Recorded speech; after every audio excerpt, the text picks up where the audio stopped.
Man of masses NTR హీరోగా రాబోతున్న భారీ బడ్జెట్ పాన్ ఇండియా మూవీ దేవర కొరటాల శివ దర్శకత్వంలో తెరకెక్కుతున్న ఈ చిత్రం అనేక సంచలనాలు అయితే క్రియేట్ చేస్తుంది. అభిమానులతో సహా అందరూ ఎంతో ఆతృతగా ఈ సినిమా కోసం అయితే వెయిట్ చేస్తున్నారు. ఈ మధ్య విడుదలైన ఫియర్ సాంగ్ చుట్టమల్లే, దావూడి సాంగ్స్ కు టీజర్ కు వచ్చిన రెస్పాన్స్ తో సినిమాపై ఉన్న అంచనాలు అయితే నెక్స్ట్ లెవెల్ కు చేరుకునేలా చేశాయి. తాజా సమాచారం ప్రకారం ఈ సినిమాని ప్రత్యాంగిర సినిమాస్ అమెరికాలోనే ఎప్పుడూ ఎవరూ చేయనంత గొప్పగా రిలీజ్ చేయడానికి అయితే సన్నాహాలు చేస్తున్నారు.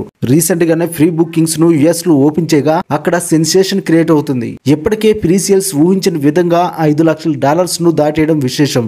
సినిమాపై ఉన్న బజ్ ఊపు చూస్తుంటే ఇంకా ఈ లెక్క రోజు రోజుకి పెరుగుతుందే కానీ తగ్గటం లేదు. అయితే తొందరలోనే ట్రైలర్ ను కూడా మేకర్స్ విడుదల చేయనున్నట్లు తెలుస్తుంది. అయితే మొదటి భాగం దేవర పార్ట్ 1 ను తెలుగు, తమిళ, హిందీ, మలయాళం, కన్నడ భాషల్లో సెప్టెంబర్ 27న రిలీజ్ చేస్తున్నారు.